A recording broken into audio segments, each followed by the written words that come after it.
Yes, unrepentant. It feels good at 50. It feels good to say that at 50.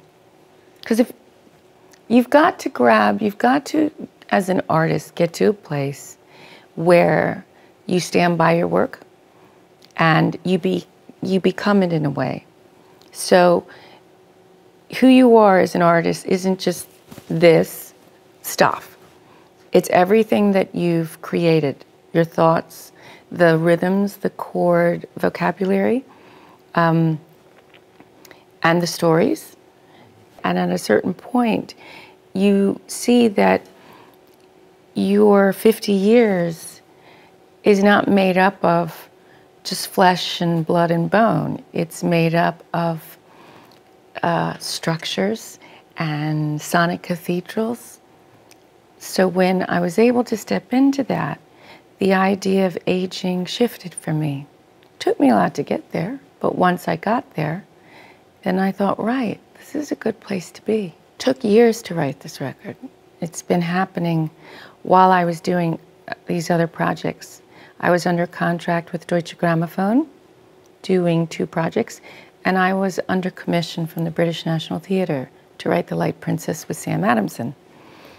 Therefore, while I was in the midst of collaborating with hundreds of people, because hundreds of people were involved in these projects, these songs would come, maybe little bits at a time and over a period of time.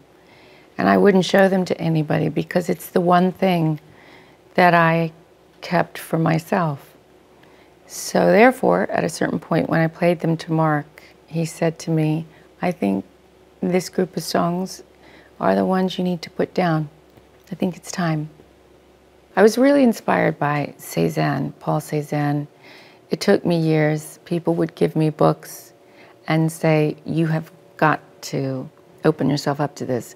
And I would say, oh, geez, not another Cézanne book, my God.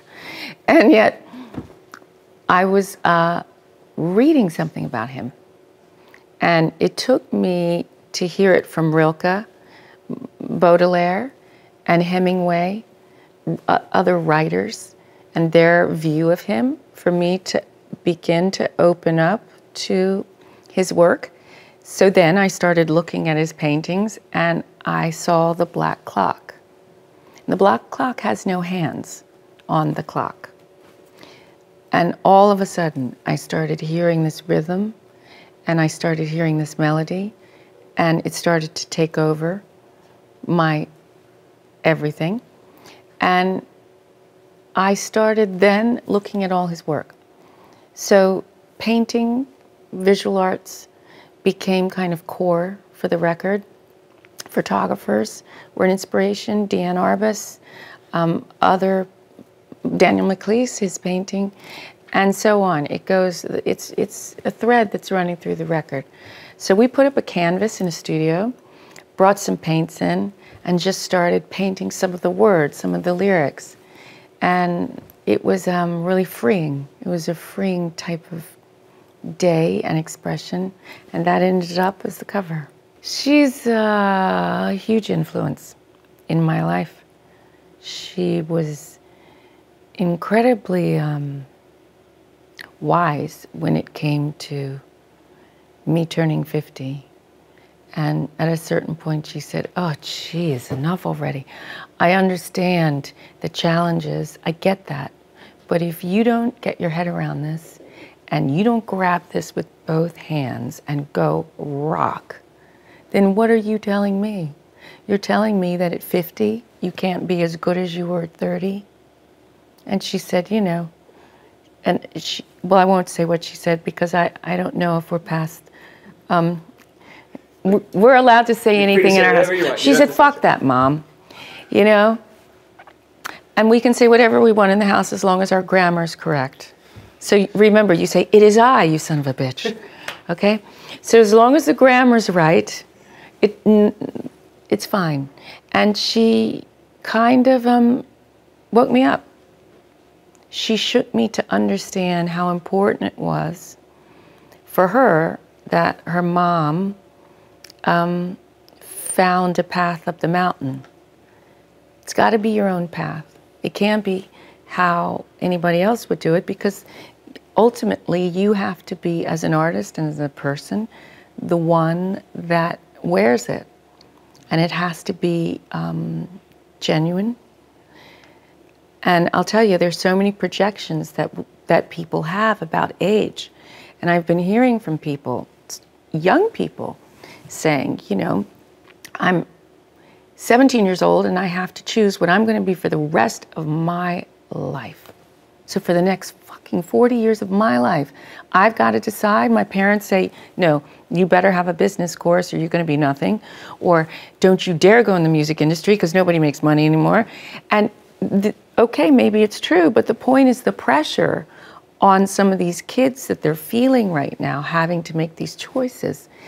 I didn't understand until I started listening. And then the kids, I was talking to kids a year ago in New York saying, I've graduated from uni and I owe loads of money and I can't get a job. So all these stories were part of the inspiration for a song called 16 Shades of Blue. That is a song about aging, but aging from all ages. Other musicians have asked me, do you realize, they'll say, do you know what you have? Do you appreciate that there are people that will come and hear you play music and say, you can experiment. We don't just have to have the most known things you've ever done. We're open to it as a community, as long as you do your best. If you do your best, even if it's a little bit out there, we're open enough. And my goodness gracious, to have an audience that will support you in experimenting is a very rare thing, really rare. Well, in the studio, you know, you shut yourself away because it's a different skill set than being on stage. You're trying to put down on tape, Pro Tools, I guess, a conversation that you might be not able to have with anybody, and yet you're singing the song. There's a song called Wild Way on the record that is a love song, but it starts with 3 words. And those 3 words are, I hate you.